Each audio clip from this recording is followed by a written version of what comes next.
So my name's Richard. I've been in the tech industry for almost 20 years. I've literally helped thousands of businesses get from being untech savvy to tech savvy and really leveraging technology to make their businesses more successful, more secure, more robust, and being able to leverage technology to do more with less. I've been in the coalface. I know what it's like to run a business. Sorry, just letting some more people in. I know what it's like to run a business, and one thing I've learned is that we can't afford to make mistakes, especially when it comes to technology, and especially if it costs you a lot of money as well. So that's the main motivation for me sharing this information, is because I know that small and medium business is the backbone of the economy, both here and in Australia.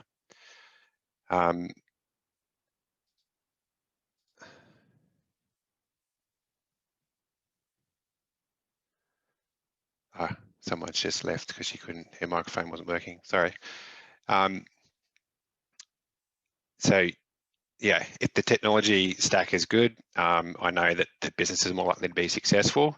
And yeah, if small businesses don't continue to innovate and continue to grow, then your competitors will do that, and it's basically a race to the bottom. So that's my main push for this, is to educate people on how to run technology projects properly, and maximize the success rate of that happening. And also, I really want to talk to people about the power of low-code software. It's an amazing tool that people can use to solve business problems.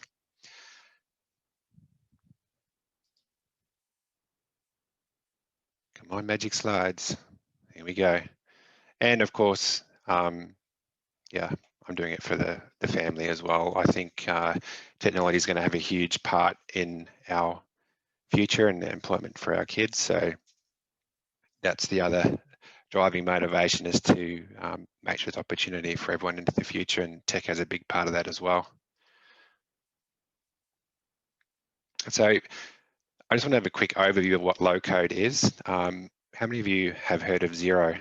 Xero is a great off-the-shelf example of software that can do a very particular job, and it does it really, really well.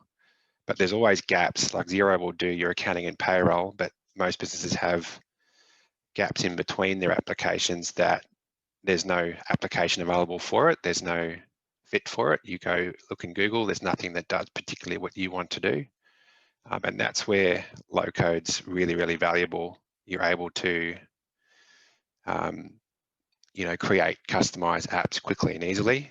But there's a process you have to go through before you get there to make sure that you're going to do it right and not blow a whole heap of money pedaling down the wrong path. So that's, in essence, what I'm getting at, is I want to tell you what not to do first of all. So typically when businesses have a problem or an opportunity that they want to solve, they'll jump straight in and start mashing away on the keyboard and jump into Google. Excuse me. And then they'll find a solution and they'll go, wow, this is it. I've really done it. And then the crafty salesperson will come in and sell them something. And I've seen this happen countless times, where a customer will go out there and look for something, get sold something, and then 6 to 8 months later, they'll realize, hang on, that's not the right fit for my business. It's not even, yeah, the long and the short of it is they have invested money into a solution without doing the prep work prior to that, and they end up blowing through a heap of cash. And then because they're financially committed to it, they might drag a solution out that just wasn't a good fit to start with. So yeah, that's the not what to do part of it. So once you've gone through, I'm just letting someone else in. So once you've got a,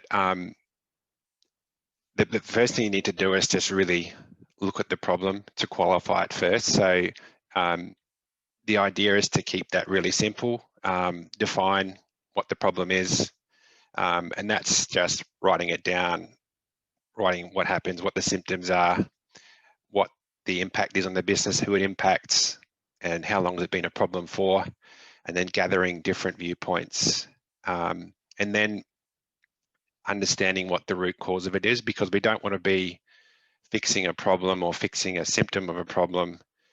We don't want to jump to a conclusion thinking, oh, this is the correct answer for it. So the first part before we jump into the low code and actually get into the solution is to understand what the problem is. And there's lots of different techniques that you can use to do that. We use the 5 whys, which is just a matter of asking why this happened, and then going back and further until you get the root cause of the issue. And you've also got buy-in from other staff members as well. You've got them thinking about what the issue is, the impact on the business, how much it costs in time and money. And that sort of forms the basis for you starting to look for a solution. And then you need to be able to quantify whether or not that solution is actually worthwhile fixing. So in your mind, you might see it as a huge problem, but when you speak to other people, it's not that important. And then they won't be willing to put their input in, and potentially the problem won't get solved. So another thing is with this, you don't want to spend months and months doing problem analysis. It's more about not jumping to a conclusion, and you really, if it's a huge problem and it's going to be like risky to the business, that's when you need to spend more time doing analysis. So if you're want to take over the world and you need some systems to do that, you'll need to think hard and long about what you actually need to do and what the problems are going to be. But if it's a simple problem, you don't need to spend a lot of time. You just want to understand what the problem is, go back to the root cause, and then get on with it. So we don't want to analyze too much. Here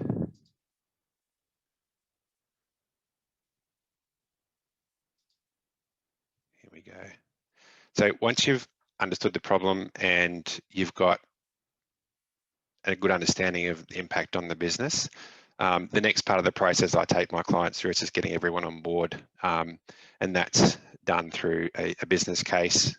And a business case is a written document that gets everyone on the same page. It gets everyone with a common understanding of what the problem is, and it gets it starts getting the process ready for executive sponsorship. So either yourself as a business owner can show it to other staff members, or you can convince yourself, yep, it's worthwhile doing.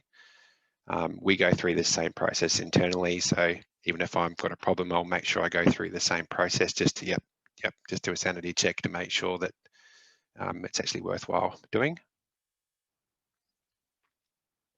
And the business case has a few key points in there: executive summary, the main reasons for the project, a quick recap of the existing systems, and then the benefits that you're hoping to get from the solution and the project as well.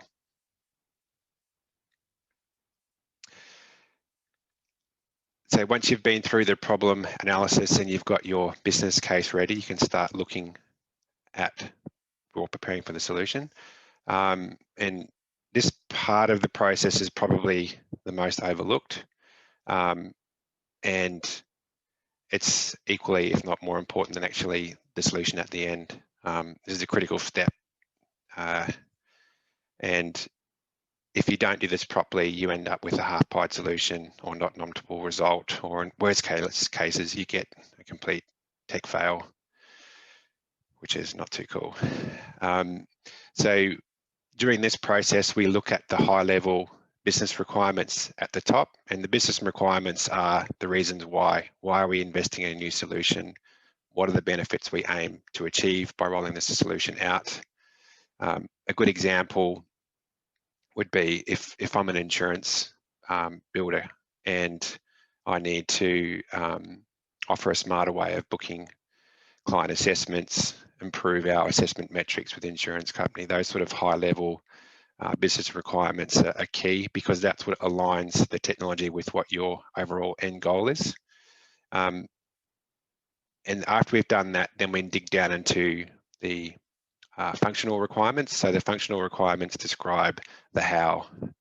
which is how the solution will meet our business requirements. And these are still high level. We're not going down to the nitty gritty. This is sort of the pre-solution shopping, but these requirements form the basis of our acceptance criteria, which is basically what we're going to consider a success for the project.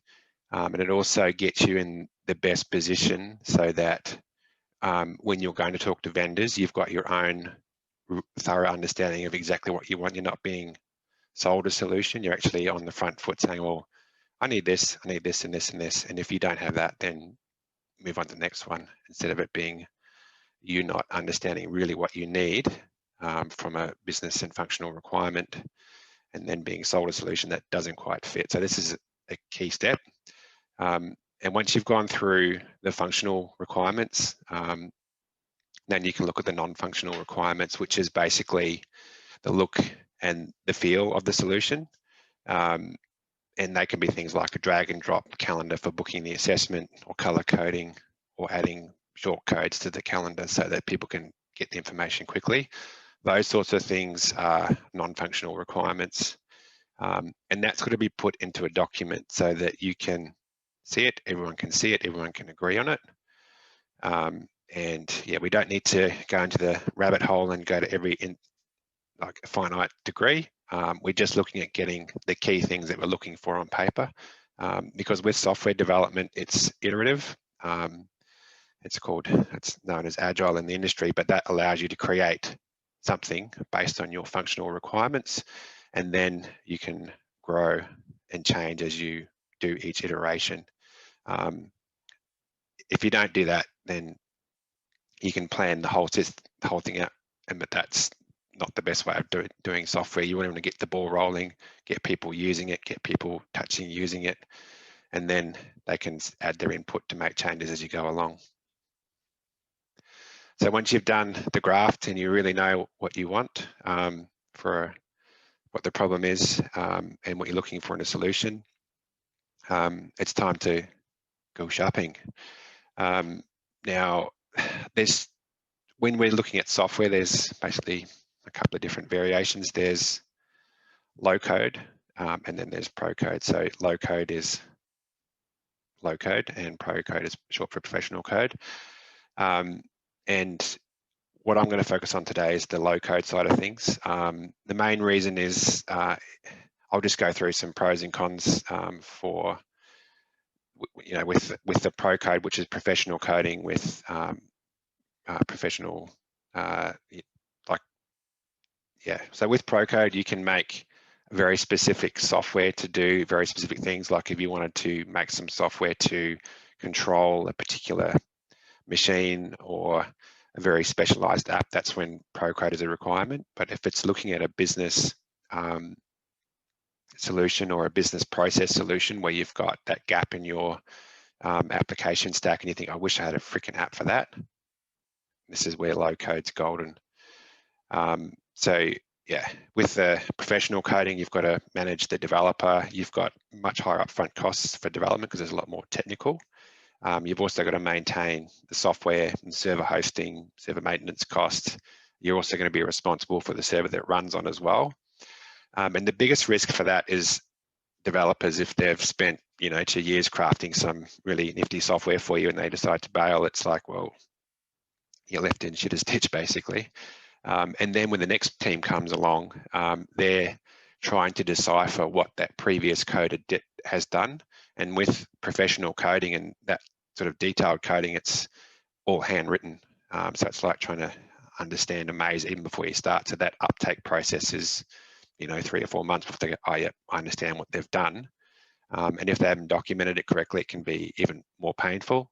And there's lots of things that hang off that as well. So you've got your software, but there's lots of dependencies under that that could be out of date or insecure or might not be working properly. So that can be a huge pain in the butt as well.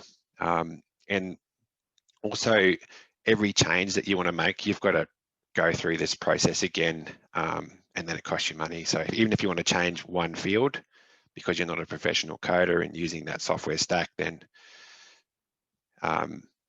it's going to cost you every month or every week or every time you want to make a change.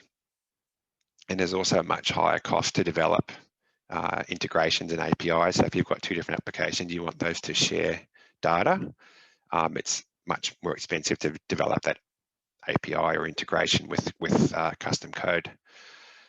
The pros for custom code is there's no monthly licensing fees, and it's completely customizable. You can do absolutely anything. It's scalable, and there's lots of developers available as well. On the low code side of things, it's consistent code base, so it's like using Word or Excel. It's like Microsoft Access on roids. It does like a whole lot more than that. And if you develop an application and you want someone else to work on it, you're not having to reinvent the wheel, understand what's going on behind the scenes. It's just a standardized way of doing things. It's also natively mobile app friendly, and you can make dashboards, reports, and automations to automate business processes so that when something comes in, like information comes in, it can be processed for you automatically.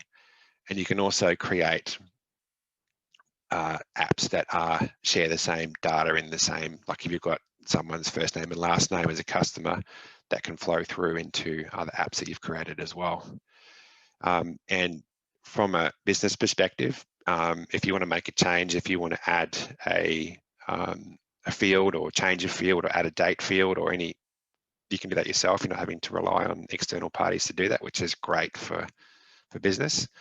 And what I've found is that when clients make one application, they're like, yeah, this is gold.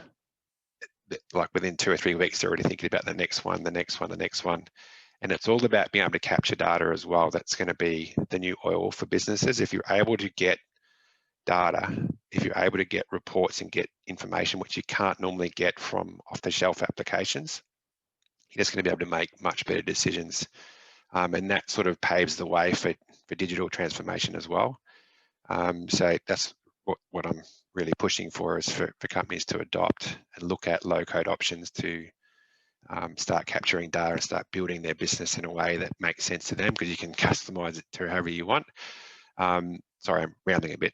But yeah, with the low code, there's also the built-in permissions and security controls. There's worldwide network of developers you can use as well. And it's scalable, and you own your own data, and it's also, data can be sovereigns, that can be in the country of origin as well. The downside to low code is that there is a monthly licensing fee, and you are locked into a vendor, which is not a problem if they're a good vendor and they're a trusted partner. You want to roll with them just like you roll with good people. Yeah. Oh, that worked. Sorry, I just did the mouse scroll automatically and it rolled through. So the next and final part is implementing the solution. So that's pretty much running the project. And this may not be something that you would do internally. You might use an IT company or a consultant to help you with. But that sort of starts from back here when we created the understanding the problem, looking at the requirements, putting that together into what's called a project brief. And that's what we're sort of using, that project brief, to hold the developer or the vendor accountable. And then we develop our own acceptance criteria and acceptance methods. So that's basically a checklist of saying, yep, the software does this, this, this, and this. And then that's what sort of keeps them on track. And then we both know what the end result will be. And that's a key part of being able to get software developed, so that you know what you're going to get out the other side of it. And we also, as part of that project brief, is look at what the MVP is, or the minimum viable product. So if you've got this idea about an app that you want to create, or a business problem you want to solve, you need to sort of look at what the minimum working product will look like. So it might be having the fields available and a report coming out the other end, or the ability to be able to make a web portal, those sorts of just a basic program that you can build on. And that's the agile or iteration-based software development process. As you make a little nugget, and then you go, I want to add that on, I want to add that on, and then it grows from there until you get the end result that you're looking for. And there's a few really simple tools that you can use to run a project. We use Trello. Trello is an Atlassian product which is made by software developers for, or owned by Atlassian anyway. But yeah, it's a simple way of being able to load up tasks for to manage that project and timelines. Here's a very quick example of a project brief. These are the typical things that we have in there. If you want any of these templates, I can roll them out to you. You can just send me an email. But this is the sort of detail we get down to, and we're doing a more detailed project. So this one was an example of being able to create self-scheduling for improving assessments for insurance companies. And then it just runs through these things, but in a lot more detail. And then it was really easy to get the CEO on board, to get the business unit managers on board. And they all understood the project from the get-go. There was no grey areas. They knew what it costed. They knew what the end result was going to be and why they were doing it. So putting that into a document that you can present to someone and present to also to developers as well, if you need help with the coding. And then I just wanted to show you how Trello works. So Trello is in what they call a Kanban format. I don't know why it's called that, but that's what it's called. But basically you create lists along the top here, and then you put cards in those lists. So for when we're doing development work, for example, we will just brain dump into the to-do and then go into the approved list and then into development, and then completed by the dev and then tested and approved and then deployed. So that's a more detailed version of software that we've been working on. But that's the simple process that we would go through. And Trello can be used for any project management. You can use Microsoft Planner, Monday, any of those task-based applications can help with that. But that's what we use to manage our software development projects.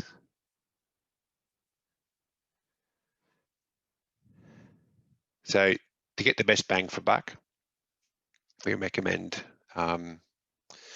low code and a splash of professional development or professional developers. So that's using a low code platform, using a consultant to help you design the software that you want, and then getting a professional or someone who's familiar with databases to help you build that MVP, and then you can build on that as you go along. That's how you get the best bang for buck, and it's all about being able to innovate quickly. And that's one of the biggest values of low code, coupled with a good system for understanding and getting the solution out, and also having the professional developer to help you with that process as well. Now, the highlight of the meeting is to introduce Valene Anderson from CASPIO. She's going to talk to you about CASPIO, which is a low code solution that we've been working with for a number of years. It's a very handy bit of kit, but she'll tell you all about that. I'm just going to give her control of my slides here. One sec.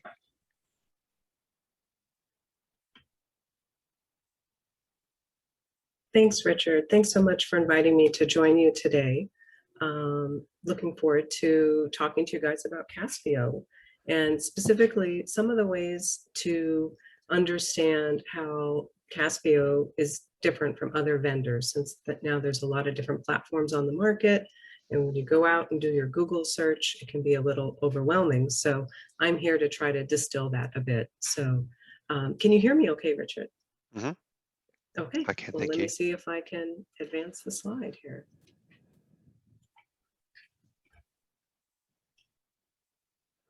Okay, and there we go.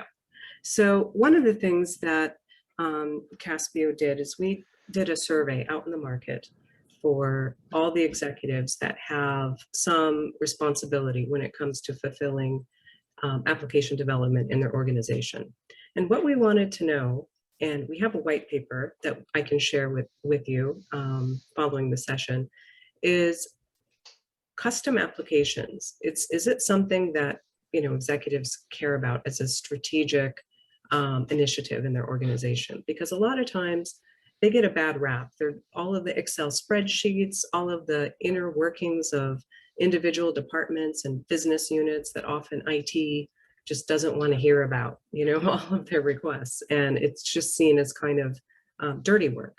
But in fact, 93% of all executives say that custom applications are actually a strategic enabler for their business to stay competitive, to, you know, not get behind in terms of, you know, the latest changes that they need in their digital transformation. And really the biggest aspect of that is, how do you fulfill all of those detailed requirements? And they also reported that 38% fail to deliver in terms of the schedule, being on scope, or the intended budget. So what we actually all felt coming out of the pandemic is that all of these custom processes, especially the ones that are non-digitized or semi-digitized, they all broke. And it was a real hard lesson in terms of our digital transformation journey. We either had a soft landing if most of our processes were already digital, or we may have had a crash landing if they weren't. And the fact is, you know, you truly can't digitally transform unless you deal with all that long tail. You kind of take a look at all of the individual workflows and proprietary customer experiences and portals and different data sharing that's going on within all the departments to really truly digitally transform. And the problem is IT just can't address all of those requirements. It's just not possible for IT to come up to speed on all of those detailed requirements. And that's why the solution is, let me see if I can change my, it's a bit of a lag, Richard. Okay, it's working. So that's why the solution is low code. And with IT not able to keep pace with the business, you know, it's growing 5 times faster in terms of the demands for all of these custom applications and workflows. It's growing 5 times faster than IT can address. And it's accelerating. It's being adopted by more and more organizations. In fact, by 2024, Gartner says 65% of all application development will be no code or low code. And the reason why it's so attractive is because it really changes all of the things that make traditional development lengthy, painful, and really a lot of us feel like it's an endless backlog with your IT department, and you really have to fight and claw to get what you need. So with low code, it's empowering all of the business users. It's empowering the line of business to set the agenda, to bring their requirements forward, and to be able to iterate quickly, create those MVPs and prototypes using drag and drop, point and click tools. And the result is just faster speed to market and the lower total cost of ownership overall, because they don't have to keep going back and, you know, going back to IT for revisions, bug fixes, and, you know, keeping all of those expensive developers on staff. It's hard to scale overall across the organization. So with CASPIO, you can actually build applications 20 times faster than traditional methods.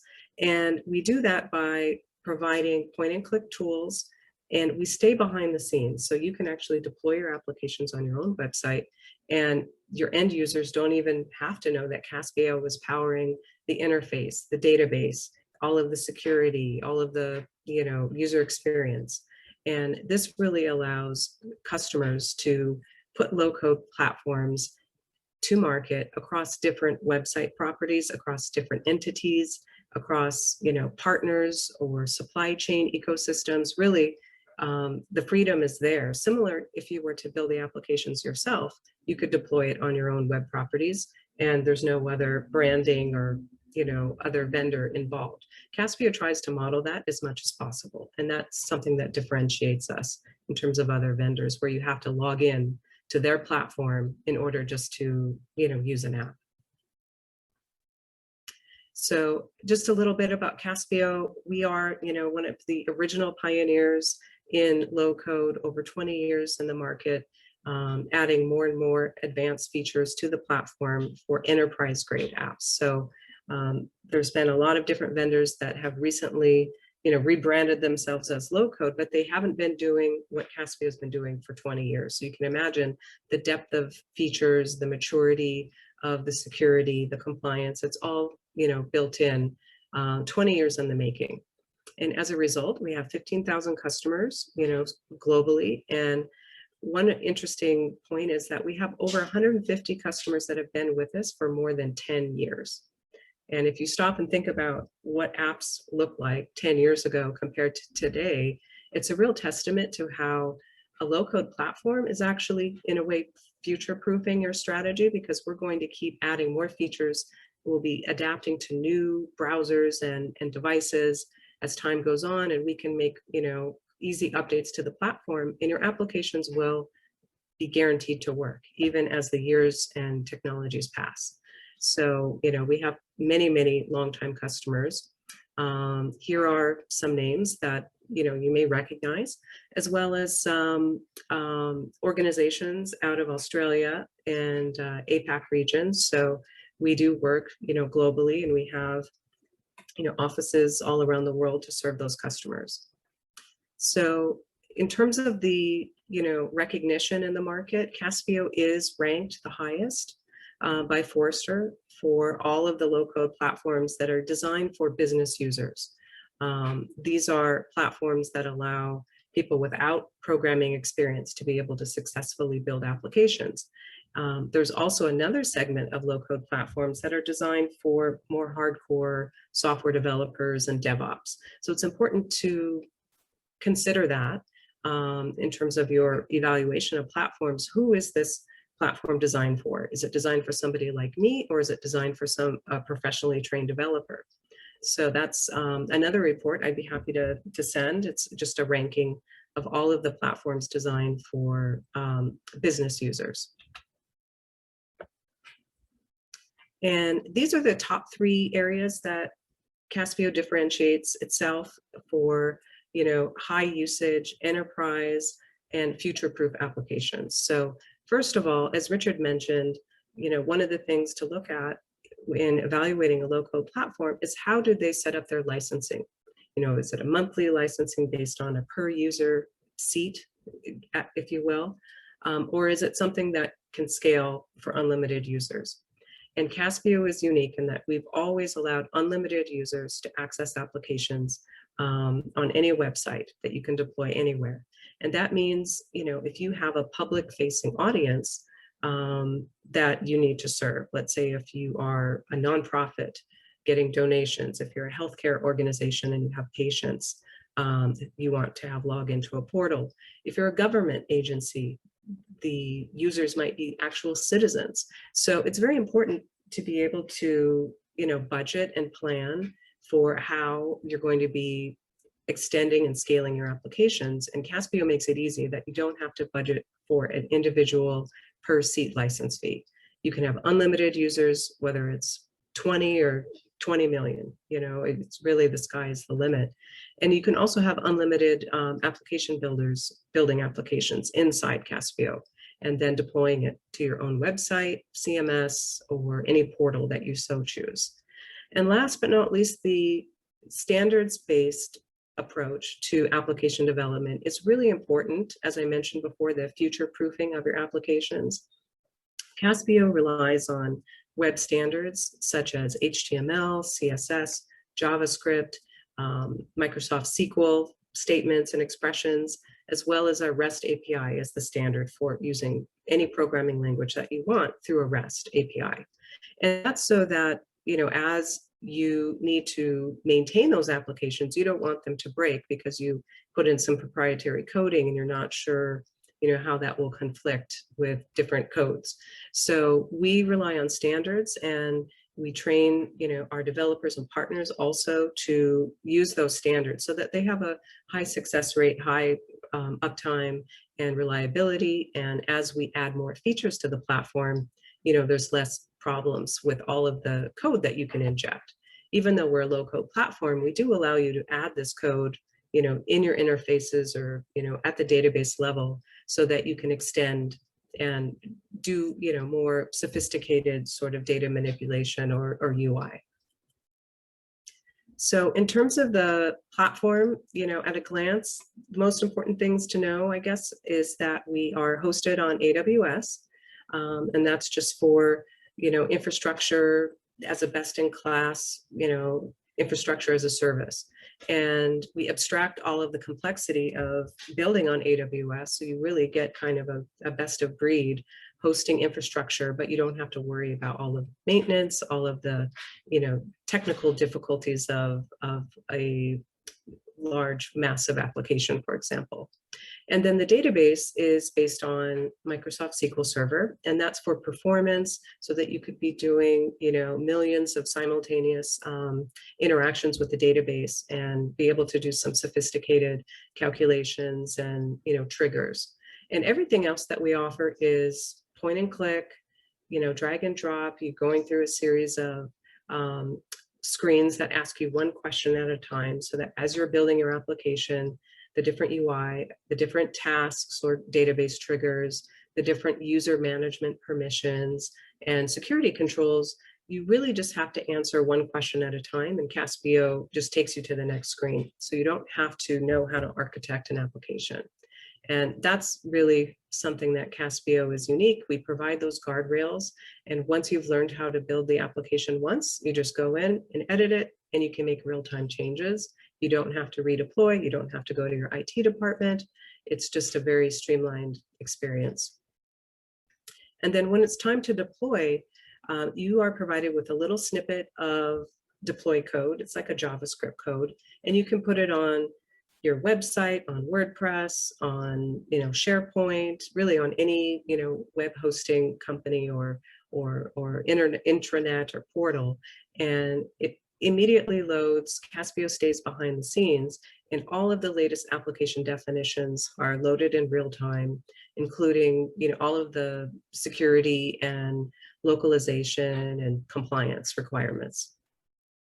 And in terms of localization, we also support with just one click, you can set your app to different regions, and that includes, the preferred time zone, the number format, currency, date format, everything is automatically localized with just one click. So that makes it not only easy to deploy apps for your local region, but also if you have, offices in other areas of the world, or you have a website that is localized, you can, support that very easily. And then in terms of the availability for localized data hosting, CASPIO, you'll see here, does have a data center in Sydney, and that allows you to ensure that the data never leaves Australia. If you have Australian citizens in your database and you want to adhere to local privacy regulations, you can do that, as well as, if you have for GDPR purposes, CASPIO is GDPR compliant. And as we get more and more privacy regulations rolling out, CASPIO stays up on that and deploys new data centers as needed.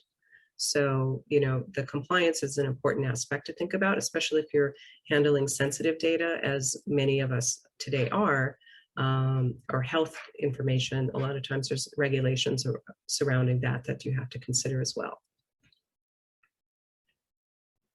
So in terms of, how to go about evaluating the platform and what your role is, one thing to realize is there's many different paths you can take. You can be kind of a roll up your sleeves, do it yourselfer, and go through all of the training of, how to learn, a new technology, a new platform. And CASPIO offers live instructor-led training. We have hundreds of videos in our video library that take you through step-by-step tutorials to build different use cases and features. And we also offer free project consultations to just kind of scope out a project, and 24/7 support, supporting all of our global customers.